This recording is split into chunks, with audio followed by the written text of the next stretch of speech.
Escuela Transformacional, entendimientos renovados.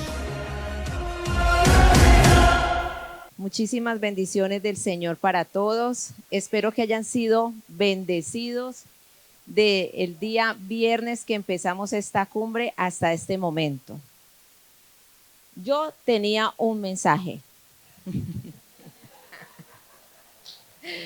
Sí, conmigo sí se ríen y conmigo se puede conversar. A mí me gusta conversar. Yo soy de conversar, de que entremos en confianza. No los hago infartar como ciertas personas que se suben a una silla. No, yo no tengo esa maldad dentro de mi corazón. No. Yo no. Ella sí, yo no. Yo tenía un mensaje. Lo traje desde Colombia. El tema es la adopción, la ley de la adopción, sí somos hijos. Y por ende el tema era de la adopción. El título era Los poderes del Padre por la adopción. Ese era el título del mensaje. A las 4 de la mañana, 4:30 de la mañana, el Señor me levantó, fui al baño y me llevé mi Biblia.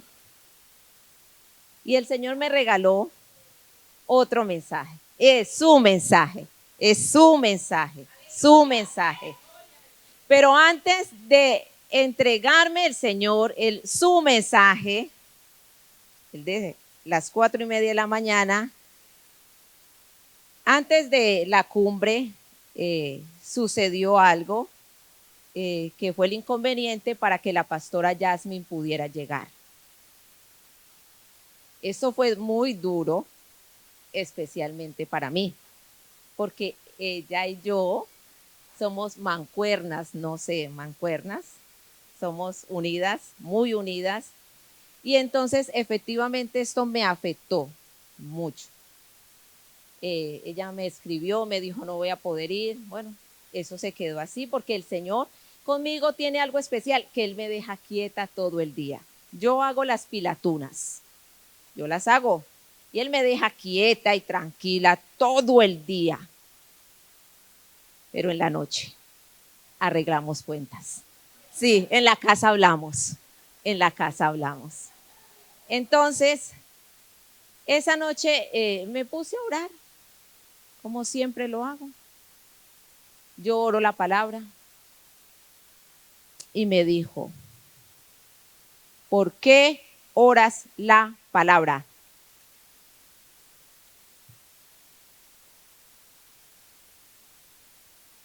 Silencio. ¿Por qué oras la palabra? Silencio. Y como no hubo una respuesta de mi parte, porque no la había, la respuesta de él fue la siguiente. Ora la palabra para que lleves a tu alma al convencimiento de lo que en ella está escrito. Y no para recordármela a mí, porque yo sé lo que decreté desde la eternidad.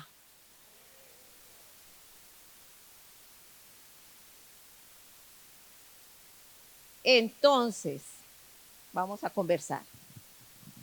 ¿Por qué estamos orando la palabra? ¿Cuál es la intención?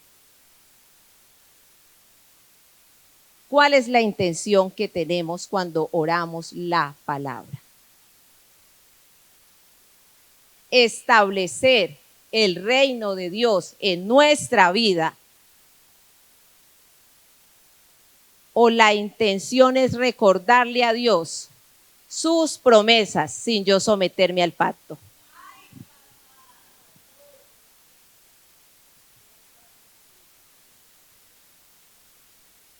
Estamos bajo un pacto y es el pacto de gracia. Y déjenme decirle algo. Los estudiantes de Jeter lo saben. La voluntad de Dios, ella es la que nos revela quién es Él,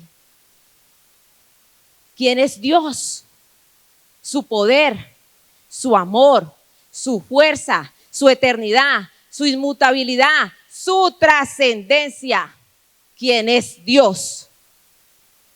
Y Él la da a conocer al hombre a través de pactos.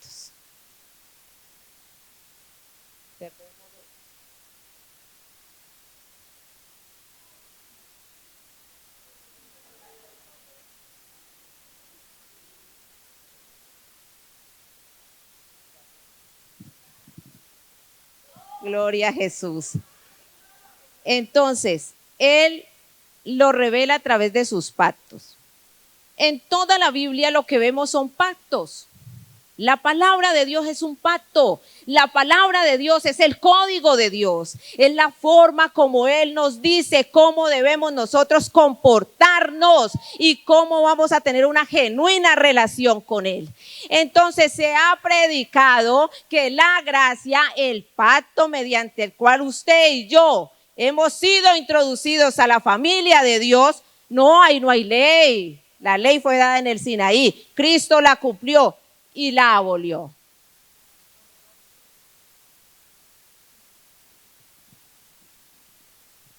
Si no hay ley, no hay voluntad de Dios. Y si no hay voluntad de Dios, estamos perdidos. La voluntad de Dios es la que me hace a mí hijo.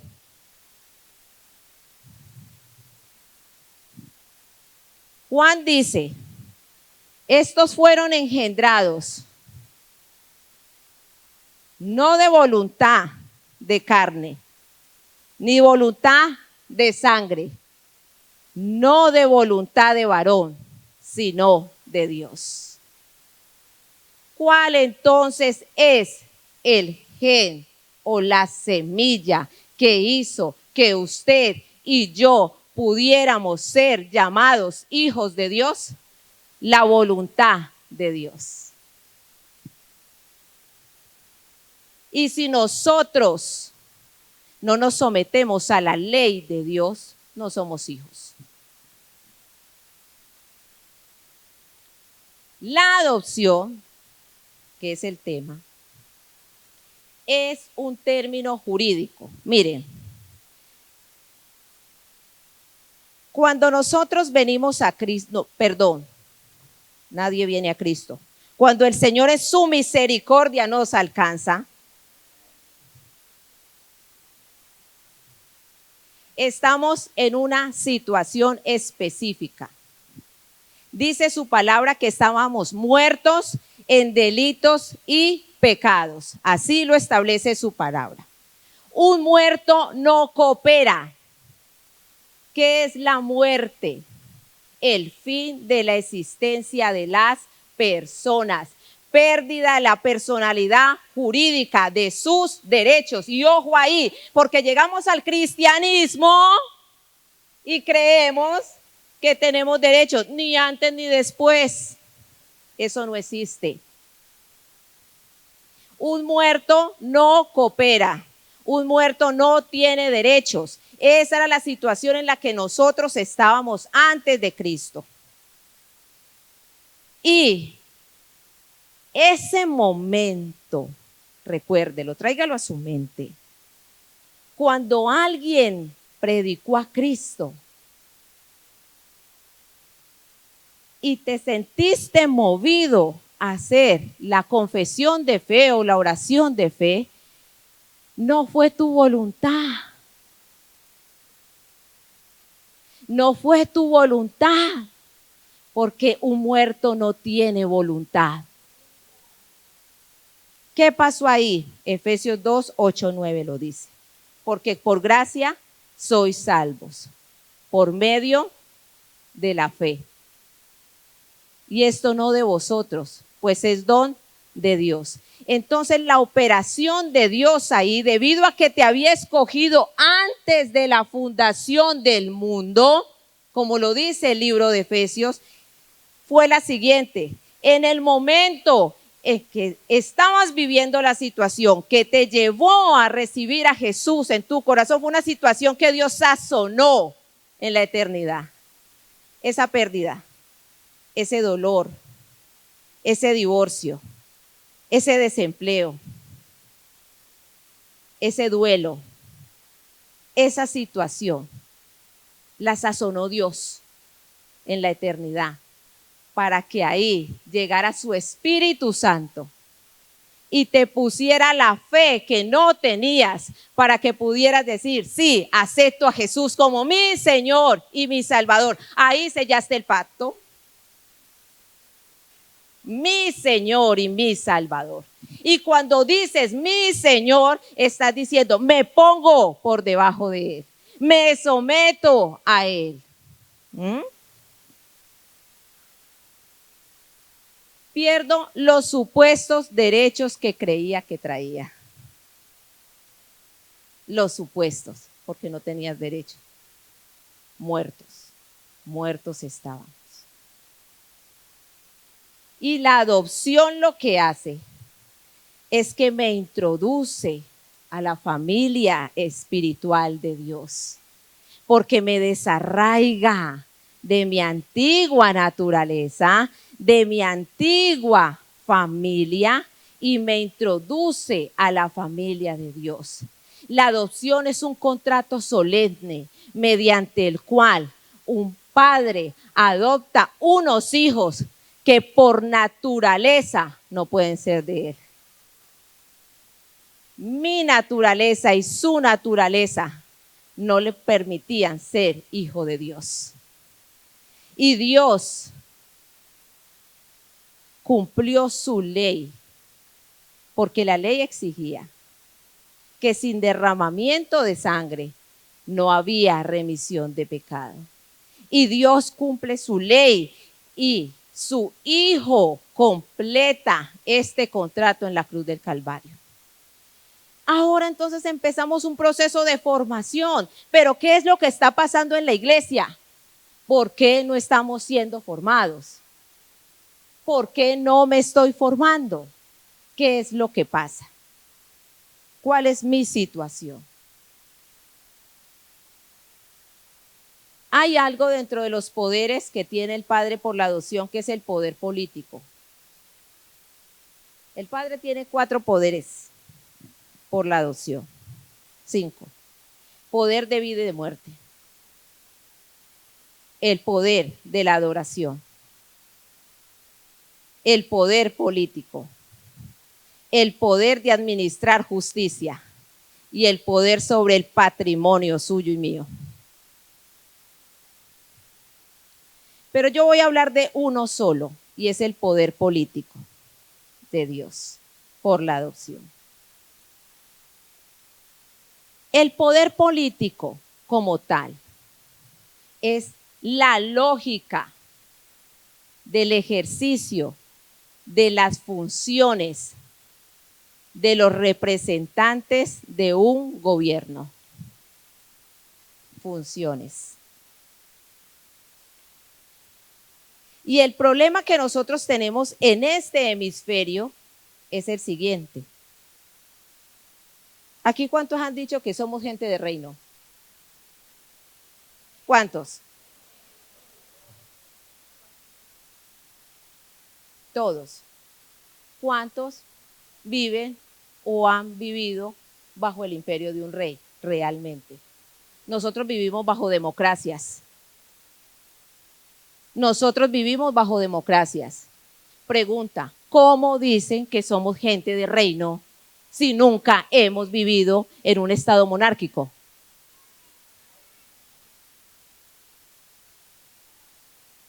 Por eso reclamamos derechos. Porque la democracia me da derecho. Y el cristiano dice, yo tengo derechos.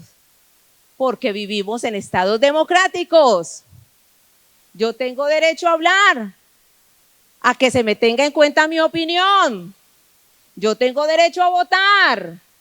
Yo tengo derecho a que se me reconozca. Yo tengo derecho a una posición. Yo tengo derecho a hacer un juicio de valor. Yo tengo derecho. Y eso está bien porque la cosmovisión que tenemos es de Estado.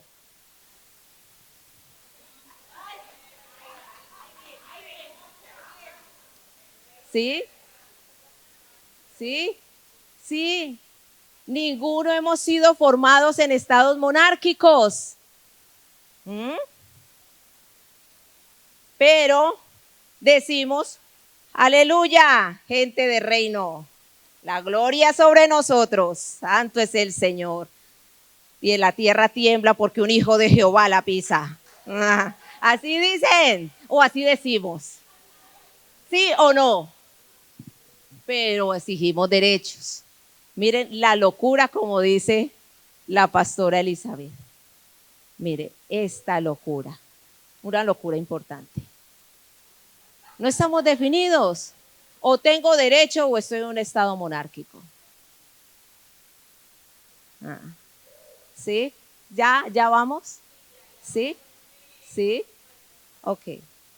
Entonces, el Señor dice que por la adopción hemos sido sacados, extraídos violentamente a la fuerza de la antigua vida que teníamos, porque ojo aquí, se nos ha dicho, llegaste al cristianismo porque el Señor te vio en tu estado de orfandad, abandonado, solito, sin nadie, sin un papá y sin una mamá, quien te abrigue, quien te abrace, quien te quiera, quien te diga, lo que yo soy, lo que yo soy, lo que yo soy, lo que yo soy, no tiene cabida, no tiene cabida en tu vida, no tiene cabida, no tiene cabida en tu vida. ¿Dónde está la palabra de Dios en tu vida?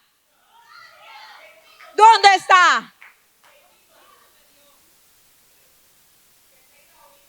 Si el Señor desciende y me pregunta, ¿dónde está mi palabra en tu vida? ¿Yo qué le puedo decir cuando me tuve que quedar callada? Cuando me preguntó por qué oraba la palabra.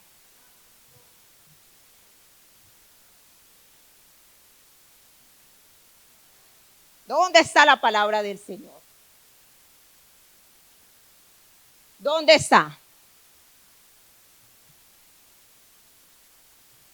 Queremos matar a Jesús.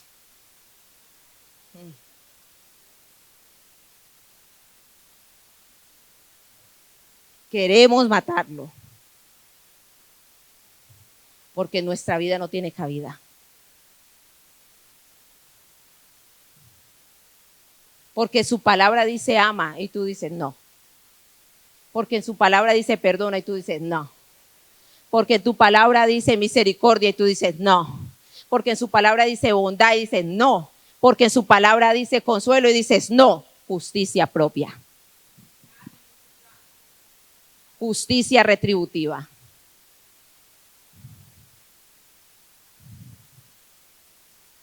¿Dónde está la palabra de Dios?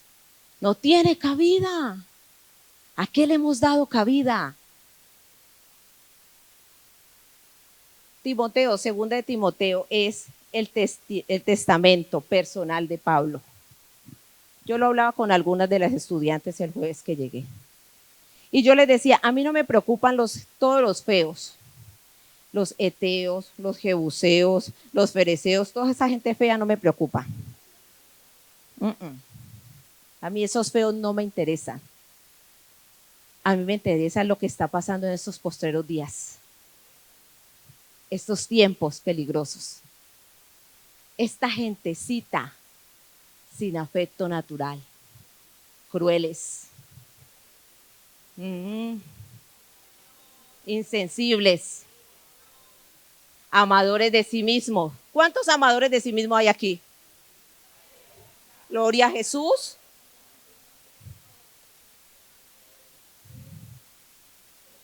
Aparentamos piedad, con apariencia de piedad. ¿Sí? ¿Sí o no? ¿Sí o no?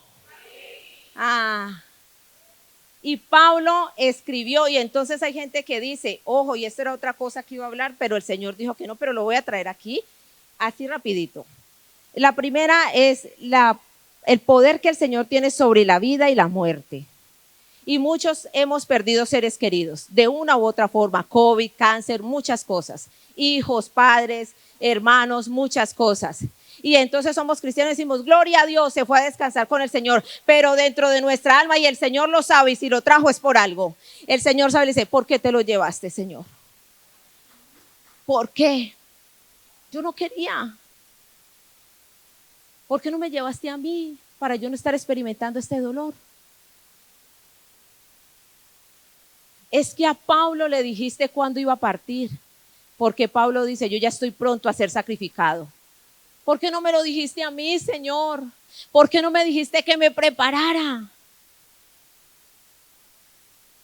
Pero a Pablo el Señor le permitió darse cuenta cuándo iba a ser sacrificado para que escribiera segunda de Timoteo y nos dijeran, ojo ahí, como dice la pastora Yasmin, que van a venir unos tiempos donde la iglesia va a estar plagada, llena de hombres amadores de sí mismos.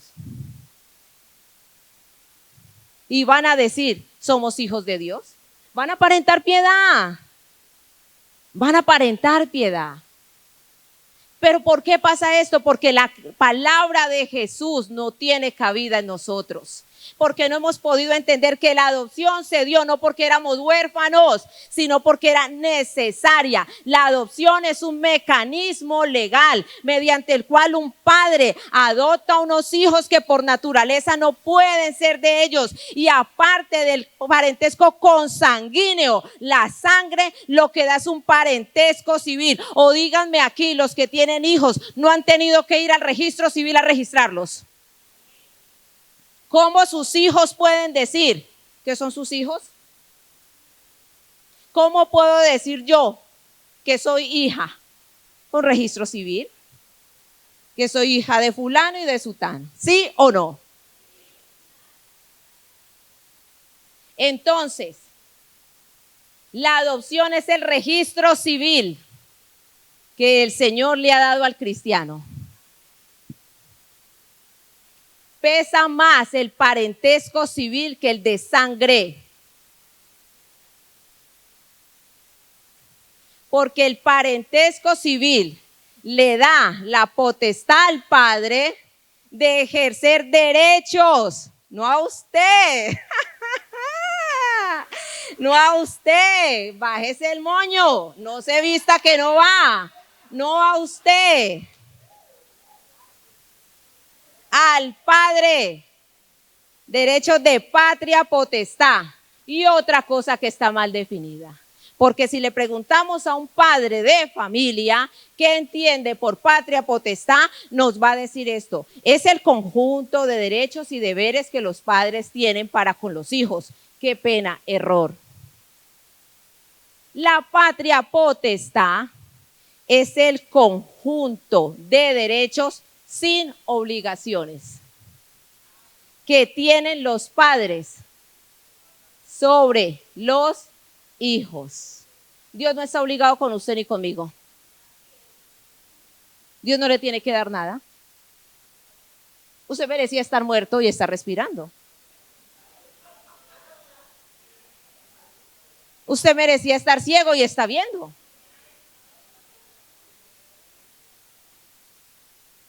Dios no está obligado. Entonces, la adopción se da para que Dios lo extraiga de su antiguo papi. Ya saben quién es, ¿no? Juan 8:44. Y lo saque a las malas, porque es extracción, no es llamado. Es extracción, no es llamado. Venga, mi amor, venga, no. Lo cogió y lo extrajo, lo arrastró a él. Por el puro afecto de su voluntad. Y cuando lo arrastró y lo introdujo a su familia espiritual, fue con una intención, una sola intención. Y aquí vamos, el concepto de familia. Nosotros, piensen en sus familias. Y de una se dibujó una sonrisa, ¿cierto? Y son momentos, fotos, selfies que traemos a memoria donde nos hemos ayudado, donde nos hemos amado, donde nos hemos levantado los unos a los otros, y ahí siempre hemos estado. El concepto de familia es blindado por algo que se conoce como intimidad familiar. Es ahí donde nos reunimos, donde arreglamos nuestras diferencias, donde conciliamos, ¿sí? Donde presentamos nuestros argumentos fundados o infundados y llegamos a un consenso para lograr el balance en la familia, el equilibrio. Muchas veces nos apoyamos en alguien que no es familia, pero es muy cercano a nosotros, que nos puede aconsejar. Y esta persona llega en un momento difícil y nos ayuda como familia. Y eso no está mal, eso está bien. Pero con ese concepto llegamos a la familia de Dios, donde creemos que con Dios nos vamos a sentar a conciliar, donde creemos que con Él vamos a acordar. Ay, acordemos con el Señor esto, pactemos.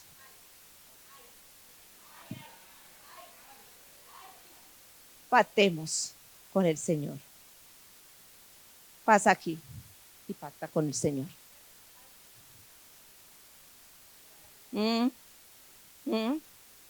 Y yo bien desbaratada, pero como quiera Él lo va a hacer porque yo ya pacté. ¿Sí? Y no, el concepto de familia que usted tiene, déjeselo para su familia. Pero para la familia a la que fuimos introducidos es un concepto totalmente diferente. Aquí es una relación que se basa en el reconocimiento de autoridad. Y la autoridad no es usted, es Él. Y esta relación de autoridad se da cuando Él ejerce esos derechos sobre usted. Porque como usted no tiene, usted se somete. El término familia viene del latín famulus o famuli, que significa siervo o esclavo. Y cuando usted ha sido introducido a la familia de Dios, no viene como es usted. Juan lo establece, dice, a los que creen en su nombre, les dio la potestad, exousia, de ser hechos hijos de Dios. Hijos, tecnón, no huíos, que es la dignidad que después adquirimos. Usted no entra con dignidad, usted adquiere la dignidad ya. Usted entra en calidad de niño para ser formado, tecnón, niño. Por eso Él ejerce derechos de patria potestad sobre usted. Esto que les estoy conversando, estamos conversando. Pablo se los conversó también a los efesios en su libro, en su carta, para que ellos, en el contexto en que se movían, la Roma del siglo I, el Imperio Romano, auge del Imperio Romano, siendo Éfeso la capital de la provincia del Asia Menor, donde vivía el gobernador y se administraba justicia, para que ellos con el lenguaje analógico pudieran comprender lo que Dios les estaba entregando. ¿Sí? Entonces, lo que Pablo les estaba diciendo es, se necesita ser formado dentro de la familia de Dios, que es la iglesia, para que podamos, ahí sí, decir, somos gente de reino. Mientras no seamos formados, no somos gente de reino. Porque déjenme decirle, existían dos condiciones.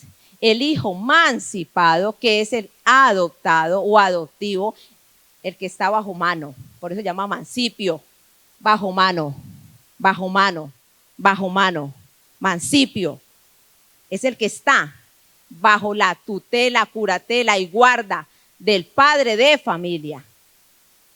Y está el hijo emancipado, el libre como Frozen.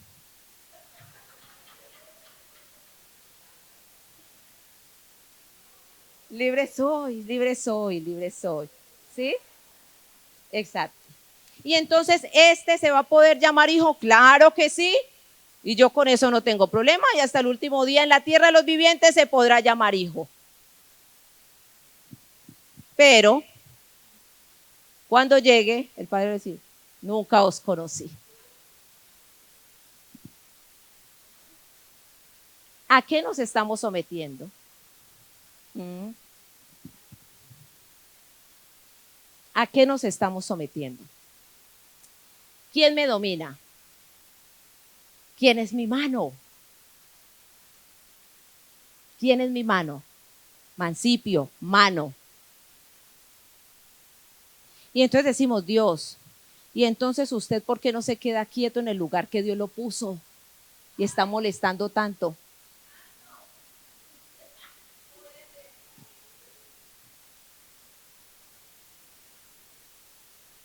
¿Por qué? ¿Por qué no se queda quietico donde Dios lo puso? Y no estoy hablando de congregación física, estoy hablando del cuerpo.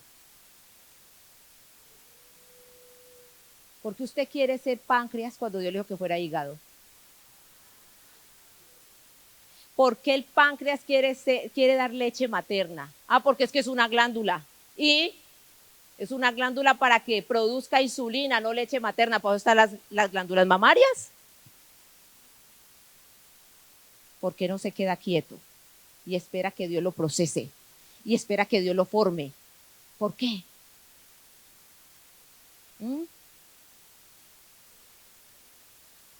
Tengo derechos. El hijo que tiene derecho no es hijo.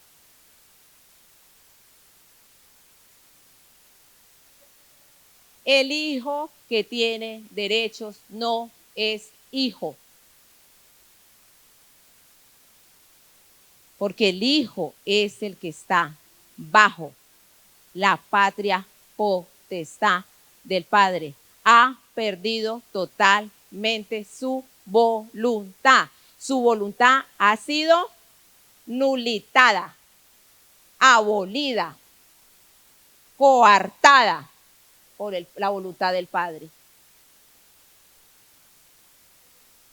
¿O acaso Jesús fue Frozen? ¿Qué dijo? Libre soy, libre soy. O dijo, no, yo no vengo a hacer aquí lo que yo quiero. Yo aquí quiero muchas cosas. Yo quiero coger a Pedro y acabarlo. Al ladrón de Judas, meterlo al bote, como dicen los mexicanos. No me aguanto a Tomás y sus dudas. No, aquí háganme el favor. ¿Sí? ¿El qué dijo? Voy a ser libre. Déjalo ser, como dicen los psicólogos. Déjalo salir, fluir, déjalo ser, déjalo ser, déjalo ser. Que fluya. Sé tú, sé tú. Déjala salir. ¿O él qué dijo? No, yo no vengo a hacer aquí lo que yo quiera.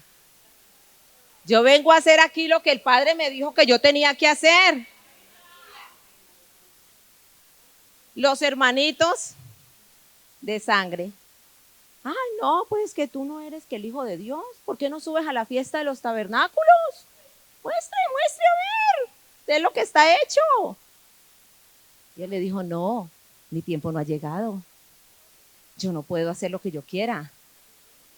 Yo hago lo que el Padre me manda hacer. ¿Cuántos aquí podemos decir, yo solo hago lo que el Padre me manda hacer?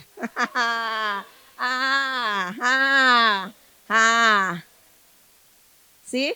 Esa es la adopción. La adopción te lleva a respetar. La adopción te lleva a honrar el lugar en el que Dios te puso. Eso es lo que hace la adopción. Porque la palabra de Dios dice que yo no estoy dentro del cuerpo de Cristo por lo que yo soy, sino por lo que Él dijo que yo era. Y el servicio que puedo prestar dentro del cuerpo como hija de Dios, no como ministro. Ojo ahí.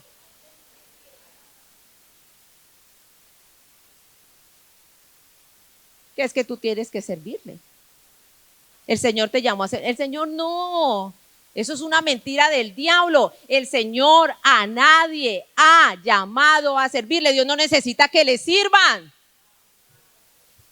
Dios no necesita que usted le adore. Mire, Él no es un Dios del Olimpo.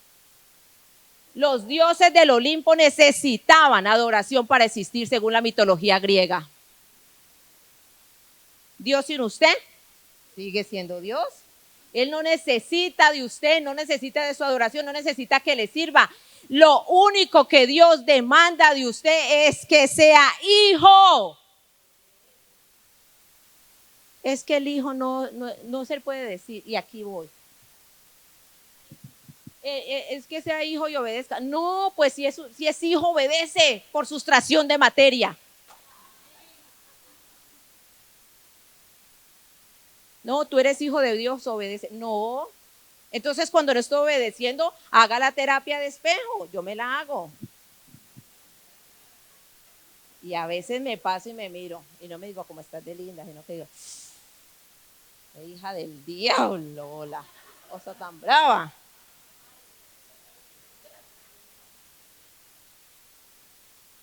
¿O no? ¿O no?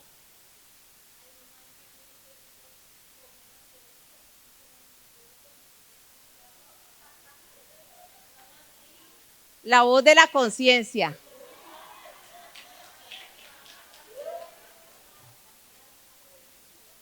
Entonces, es que yo estoy limpia por la sangre de Cristo. Salvo, siempre salvo.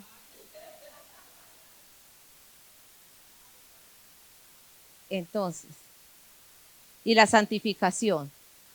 Entonces, ¿para qué se da la adopción? Si no es para introducirme a la familia de Dios, para que yo reciba un proceso de formación y de testimonio. La oración de Jesús la estamos haciendo vana. Juan 17, cuando Jesús oró por usted y por mí. La pretensión de Jesús en la oración, Padre, que sean como tú y yo, ¿para qué? Cierto que hasta ahí llegamos, para que el mundo evidencie, sepa, confirme, tenga certeza de que tú sí me enviaste. ¿Sabe el mundo que Jesús sí es el Hijo de Dios? ¿Sabe el mundo que Jesús sí fue enviado por Dios? No, por su testimonio y el mío.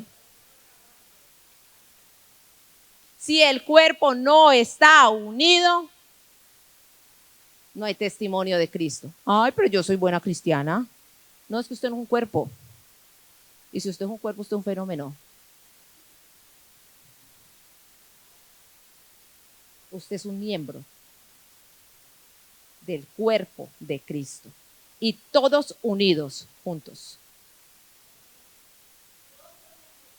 Todos juntos.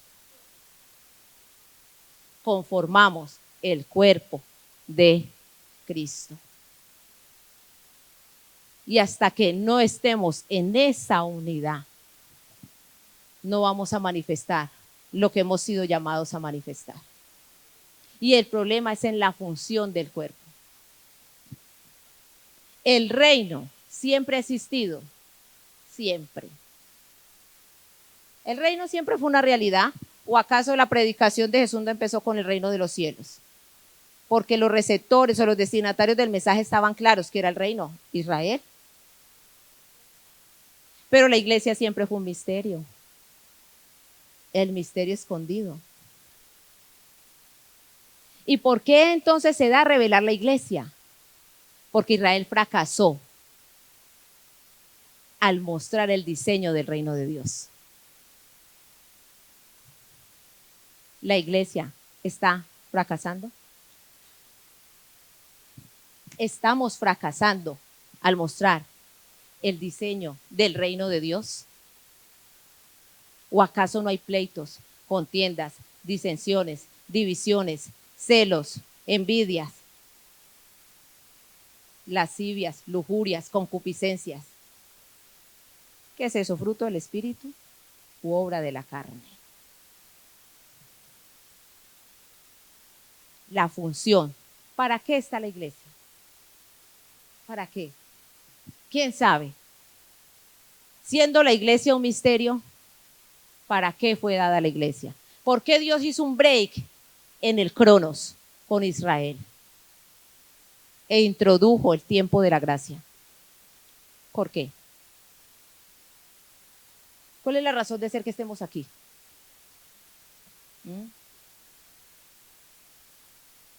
Les voy a leer Primera de Corintios, capítulo 12, versículo 18. En la versión La Voz. Dice, versión matadora.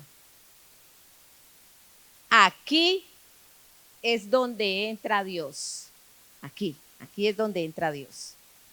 Dios meticulosamente, improvisadamente, meticulosamente ha reunido este cuerpo. ¿Quién lo reunió? Y entonces usted, ¿por qué quiere deshacer lo que Dios unió? Desunir lo que Dios unió. Colocó, ¿quién? Cada parte en el lugar exacto. ¿Se equivocó Dios? ¿Se equivocó Dios? Porque yo no creo que ese hermano deba estar ahí. Porque yo no creo que ese pastor deba estar ahí. Porque yo no creo que ese líder deba estar ahí. ¿Se equivocó Dios? Colocó cada parte en el lugar exacto para realizar la función exacta que Él quería. ¿Por qué está la iglesia aquí? ¿Cuál es la razón de ser que la iglesia esté aquí? ¿Por qué no continuó Dios con Israel? Israel fracasó en modelar el reino. Y lo que hace el tiempo de gracia al introducir Dios la iglesia es mostrarle al mundo que el hombre sí puede vivir bajo el gobierno de Dios. El hombre sí puede vivir bajo el gobierno de Dios. Eso es. Esa es la razón de ser de la iglesia. Esa es la razón de ser que nosotros estemos aquí. Él, por el puro afecto de su voluntad, antes de la fundación del mundo, dijo, voy a reunir esta gente. Voy a reunir esta gente con el único objetivo de que manifieste al mundo que bajo el gobierno de Dios sí se puede vivir. Dios gobernando al hombre sí puede ser. Pero la iglesia hoy no quiere ser formada en esto. Hechos 8:26 empieza con la historia de Felipe y el etíope. Y me llama la atención porque a las 4:30 de la mañana esto fue lo que el Señor me dio. El etíope. Y yo le decía, Señor, mira Lucas. Yo hubiera dicho un etíope, otro de otro lado, un extranjero, y dijo, un etíope, eunuco, que administraba el billete de la reina. ¿Por qué dio esas cualidades? ¿Por qué? Porque está diciendo que era un hombre de una nación donde todos no adoraban a Dios, que estaba bajo autoridad de una reina, monarquía, y que tenía gente bajo su autoridad. Había sido escogido antes de la fundación del mundo. En él se le puso el genao, la semilla, para ser hijo de Dios. Se había convertido o era prosélito del judaísmo y había venido a una fiesta de peregrinación. Venía a adorar al templo. Alguien que no entendía las escrituras y venía a adorar. Y el Señor dijo, no. Este hombre no se puede ir sin entender qué es la verdadera adoración. Él cree que vino a adorar. Él cree que vino a adorar. Pero no entiende cuál es la verdadera adoración. Felipe, vete para el camino que sale a casa. Y se encontró Felipe con el carro y el Señor le dijo, acércate al carro, acércate. Y lo escuchó leyendo la Torá, las Sagradas Escrituras. Y estaba leyendo a un profeta. Y Lucas dice, ¿qué profeta? Isaías. Isaías 53. Y Felipe le pregunta, ¿pero entiendes lo que lees? ¿Cómo adoras si no entiendes lo que lees? ¿Cómo adoras si la palabra de Cristo no mora? ¿Cómo adoras si la palabra de Cristo no tiene cabida? ¿Cómo? ¿Qué adoración es esa? ¿Qué tipo de adoración es esa? En el Antiguo Testamento me dicen que unos hijos de un sumo sacerdote quemaron un incienso extraño. ¿Y qué pasó? ¿Qué pasó? ¿Cuál es la verdadera adoración? ¿Cuál es la verdadera adoración? Era necesario que Felipe llegara. Pero Felipe llegó y le preguntó, y él le dijo, ¿cómo voy a entender si no tengo quien me enseñe?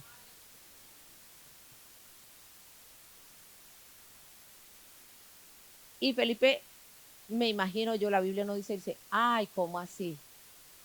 Porque Felipe no subió, él le rogó que subiera a su carro y le explicara.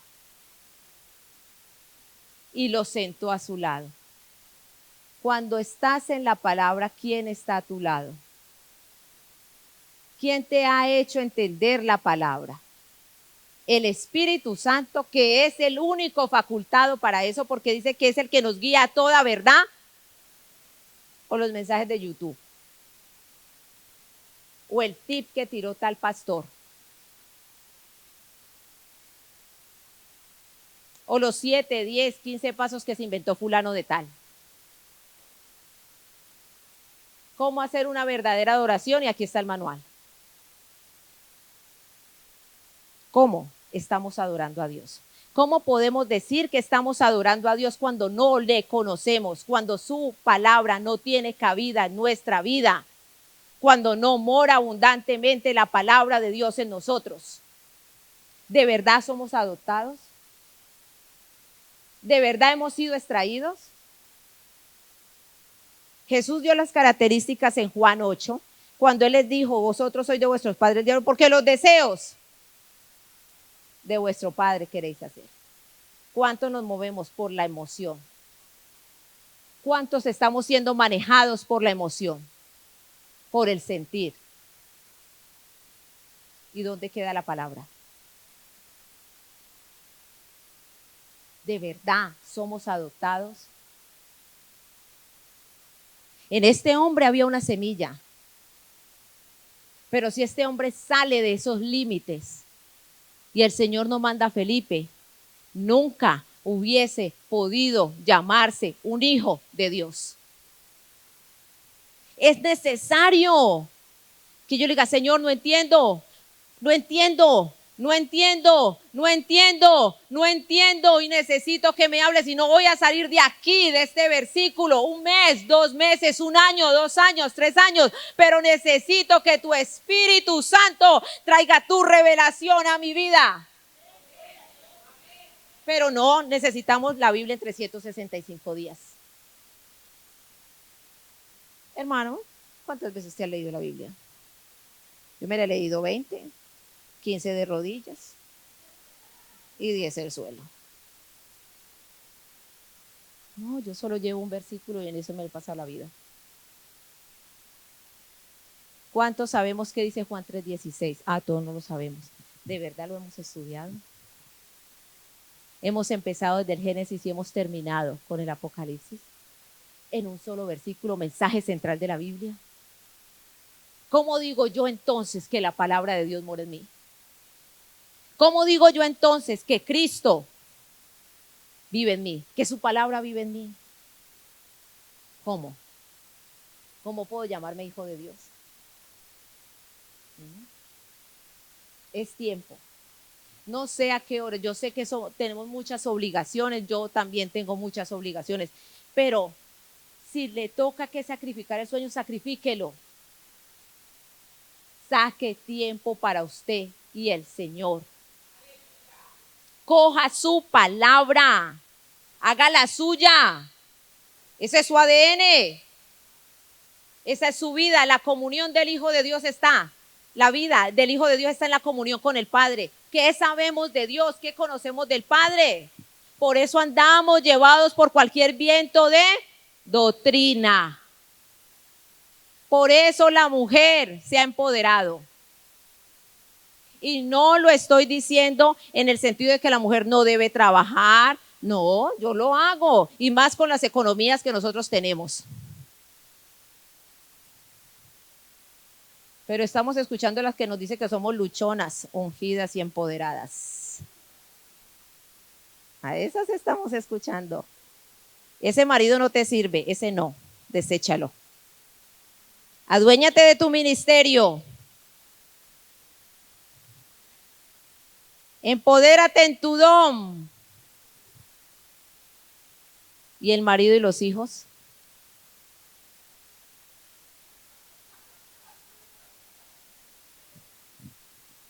El ministerio es suyo, mi querida, y el mío es su marido y sus hijos. Porque donde Dios va a mirar su testimonio dentro de su casa. Y cuando Él ya vea que estás lista, que ahí aprendiste, bajaste, y no en obediencia. Y dice, ay, pero ¿qué esta señora que está diciendo? Que ahora que obediencia, ya que no en obediencia, sino en amor. Porque es que la ley tiene dos formas, el carácter y el espíritu. Israel falló porque conoció el carácter de la ley, imperativo, pero no el espíritu de la ley, que es el amor. Entonces muchos y muchas decimos, nos sometemos en obediencia. No es en obediencia, es en amor. Es en amor. Es en amor. Y entonces ahí, cuando realmente yo aprendo en amor a someterme a quien Dios dijo que me sometiera, que me sujetara, que amara, que honrara, que respetara, que venerara. ¿Y cómo así? Claro, o Sara no le decía a Abraham, mi señor. ¿Cómo atiendes a tu marido en la casa?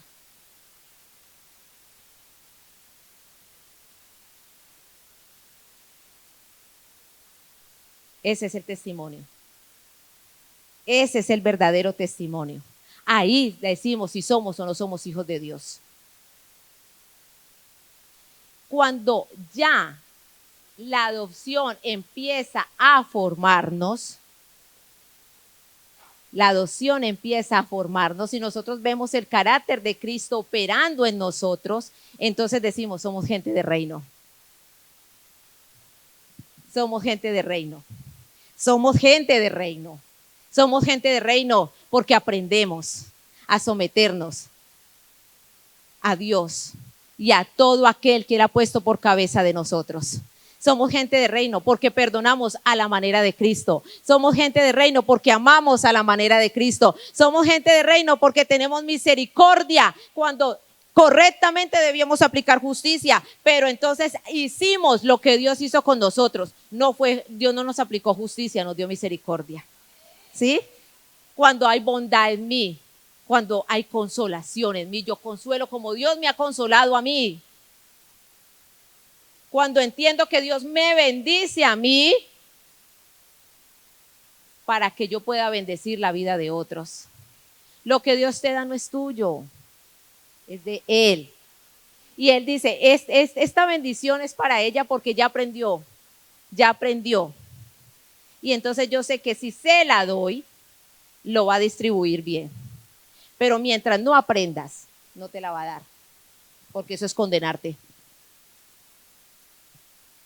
Porque Romanos 12 dice, en cuanto a honra, prefiriendo los unos a los otros. Y muchas veces nuestro hermano está en necesidad y nosotros nos hacemos los de la vista gorda.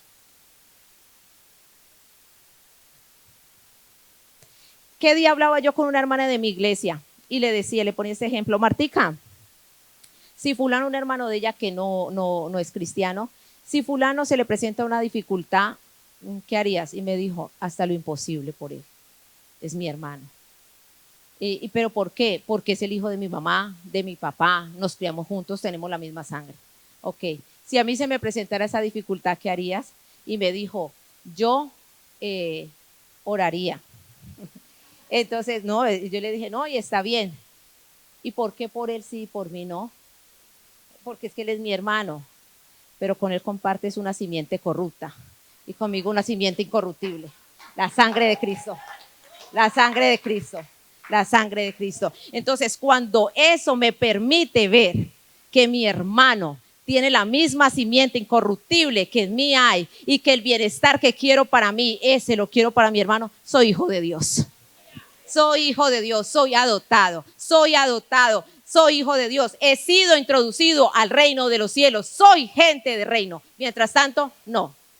Y si es así, les invito a que en el transcurso de este día, de esta semana, de lo que cabe de este año y en toda la eternidad, siempre estemos preguntándonos, Señor, modélame ser hijo de reino y enséñame cuando no me esté comportando como tal.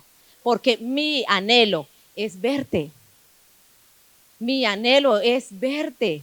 Yo quiero experimentar lo que Juan dice en Apocalipsis, cuando lo vi, caí como muerto a sus pies. Y si no somos hijos de Dios, eso nunca va a pasar. Espero que esta conversación haya sido amena y haya bendecido su vida. Les bendigo en el nombre de Jesús. Les amo. Escuela Transformacional, Entendimientos Renovados.